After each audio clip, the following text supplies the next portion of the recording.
투자의 양대 산맥이 있죠. 부동산과 주식. 그런데 어떤 것이 더 돈이 될까? 어떤 투자 자산이 나를 더 빠르게 경제적 자유를 달성하게 해줄까? 아니, 우리나라는 부동산 불패 아니야? 당연히 부동산이 좋으니까 많은 사람들이 부동산에 투자하는 거 아닐까? 오늘 이 부분에 대해서 팩트 체크 해드리도록 하겠습니다. 첫 번째, 라운드 1.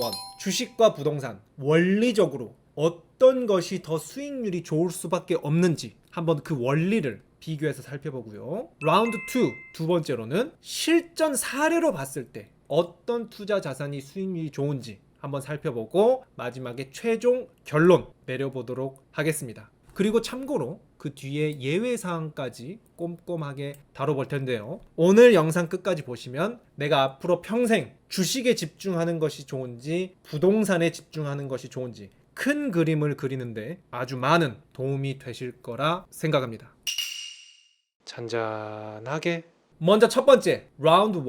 원리적 비교입니다. 먼저 부동산 가격이 오르는 원리는 다음과 같습니다. 첫 번째, 물가 상승입니다. 이 파란색 선이 M2라고 해서 우리나라의 통화량 증가, 돈이 얼마나 빠르게 늘어나는가, 이 증가율을 나타낸 겁니다. 돈이 많이 풀리면 풀릴수록 물가도 그에 맞춰서 상승한다고 볼 수 있죠. 그런데 이 M2 증가율 그래프와 주택 가격 상승률 그래프가 모양새가 매우 동일하다는 것을 직접 목격하실 수 있습니다. 그러니까 부동산 가격은 정책이나 수급과 같은 이슈에도 영향을 받지만 결론적으로는 통화량 증가율, 물가 상승의 영향을 절대적으로 받게 된다. 요렇게 보시면 됩니다. 그래서 그냥 우리가 물가가 오를 때 상추, 배추, 라면, 짜장면 이런 게 물가가 오르듯이 그냥 집도 하나의 건물, 콘크리트 더미로서 그냥 똑같이 물가가 오른다. 그런데 이 집 자체가 워낙 우리에게 중요하고 액수 자체도 크기 때문에 체감이 많이 되는 그런 측면이 있다라고 볼 수가 있는데요.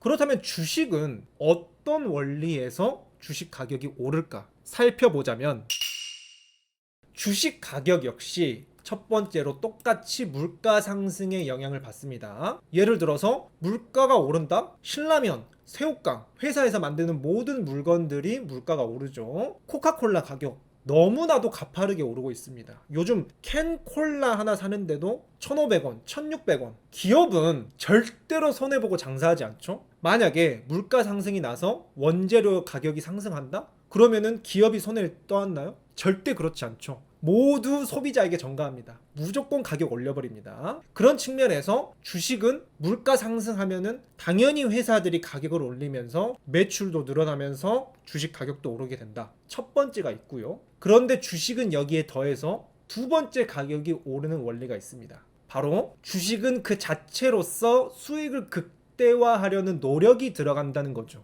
예를 들어 비용 절감의 노력. 회사가 어려워지면은 노동자들의 월급을 안 올려주거나 올려줘도 조금만 올려주거나 구조 조정을 해서 노동자들을 해고시킨다거나 기계와 같은 자동화를 통해서 비용 절감을 이뤄내죠. 그리고 매출 증대를 위해서도 혁신을 이룬다든가 R&D와 같은 기술 개발을 한다든가 아니면 다른 회사와 경쟁을 하면서 독과점을 만들어서 매출 증대를 한다든가 이렇게 수많은 사람들 사실 우리들이 전부 회사에 다니면서 CEO든 연구원이든 근로자든 다들 하루 종일 밥만 먹고 어떻게 해야지 우리 회사의 매출을 증대시킬까? 수익을 극대화할까? 전 국민이 머리 싸매고 고민하고 있는 것이 바로 우리 자본주의 사회고 그 회사의 매출과 직결되는 것이 바로 주식 가격이죠. 그래서 정리하자면 부동산이 오르도록 하는 요인은 사실 물가 상승밖에 없습니다. 굉장히 수동적이라고 볼 수 있어요. 주식의 경우는 물가 상승에도 영향을 받지만 사람들이 노력을 해서 이 물가 상승 위에 능동적으로 적극적으로 일하기 때문에 주식이 원리적으로 수익률이 좋을 수밖에 없다 라고 말씀드릴 수가 있고요. 원숭이도 이해할 만큼 더욱 쉬운 예시를 알려드리면 이렇습니다.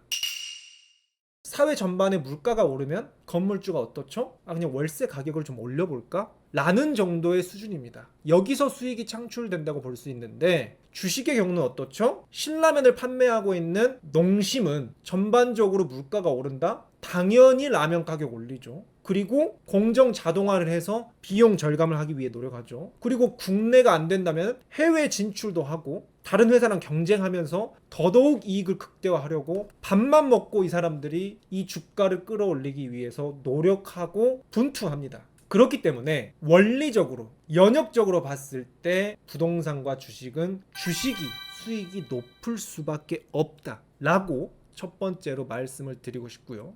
그런데 이론과 실제는 다르잖아. 실전은 또 다르잖아. 라고 말씀하실 수 있습니다. 그래서 라운드 2 실전 사례 귀납적으로 이 부동산과 주식 중 어떤 투자 자산이 더 수익률이 좋을지 살펴봄으로써 오늘 영상 마지막을 향해 나아가 보도록 하겠는데요. 1980년부터 가장 최근까지 우리나라 각종 자산들의 투자 수익률입니다. 일단 부동산은 파란색입니다. 1980년부터 따졌을 때 연평균 4.6%의 수익률을 보여줬습니다. 물가 상승률이 4.5%였는데 부동산은 4.6%니까 물가 상승률 따지면은 굉장히 수익률이 미미해요. 그리고 오히려 예금이 연평균 7.7%를 찍어주면서 부동산보다 나았고요. 하지만 압도적으로 높은 빨간색이 보이죠? 이것은 바로 주식이었습니다. 우리가 그렇게 요가는 박스피라고 요가는 코스피지만 장기적으로 따졌을 때는 이렇게 부동산 예금 압살하고 가장 높은 수익률을 보여줬다. 최근 20년만 따져도 그렇습니다. 서울 부동산 최근 20년만 따졌을 때 252%, 거의 3배 가까이 올랐다면은 이거 수익 나쁘지 않아요. 그런데 주식 어떻죠? 최대 4000%부터 해서 1000%, 삼성전자도 3000%, 가장 낮은 현대차만 해도 700%, 7배, 8배는 우습고 10배에 40배 가까이 올랐습니다. 특히 더 압권인 것은 각 종목의 주가는 배당을 고려하지 않는 주가 상승률만 고려했기 때문에 여기에 배당까지 포함을 하면은 더 수익률이 높아지겠죠. 다른 여러 데이터도 마찬가지입니다. 부동산과 주식 수익률을 비교하면은 그 유명한 음마 아파트 대 삼성전자, 아파트 50지수 대 코스피 200, 전국 평균 아파트 매매가 상승률 대 코스피 상승률 모두 주식이 가장 좋았고요. 이것은 비단 우리나라뿐만이 아니라 해외도 마찬가지입니다. 미국 보시죠. 파란색이 미국 부동산의 지수인데 연평균 5.7% 오를 때 미국 주가지수 우리가 사랑하는 S&P 500은 어떻죠? 연평균 7.2%로 27배가 올랐습니다. 1970년에 1억 투자했으면 27억과 13억의 차이가 되는 단순히 투자 자산을 달리했을 뿐인데 거의 2배 가까이 격차가 나는 이런 충격적인 사실이 있죠. 뿐만 아니라 홍콩도 마찬가지입니다. 주가 지수가 더 높고요. 일본 역시 잃어버린 30년이라고 해서 굉장히 오랫동안 성장이 정체되었음에도 불구하고 그럼에도 불구하고 부동산보다는 주식이 더 낫더라. 그리고 이게 2017년에서 잘렸는데 가장 최근 결과는 어떻죠? 니케이 지수가 떡상하면서 부동산 압살했습니다. 그래서 실전 사례 데이터들만 봐도 증거로만 따져도 부동산보다 주식이 더 낫더라. 그래서 원리적으로 보든 실전 사례적으로 보든 주식이 훨씬 더 낫다 라는 결론이 나오는데요. 이는 전 세계 투자 1위인 우리 워렌 버핏 할아버지가 심판을 봐도 동일한 입장입니다.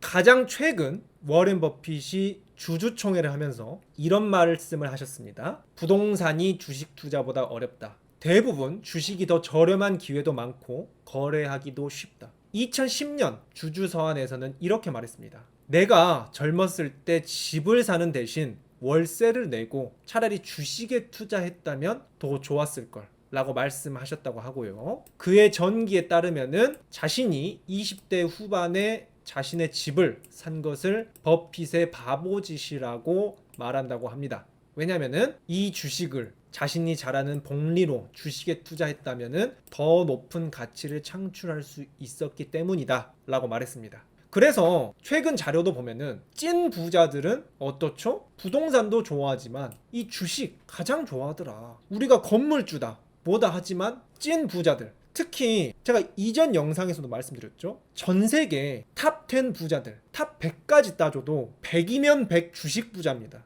주식에 투자를 잘했든 자기가 창업을 했던 간에 주식이 결과적으로 올랐기 때문에 부자가 된 사람들이지, 부동산 자체로 부자가 된 사람들은 이 찐 부자 리스트에도 드물거든요. 그래서 오늘의 결론 말씀드리면 이렇습니다.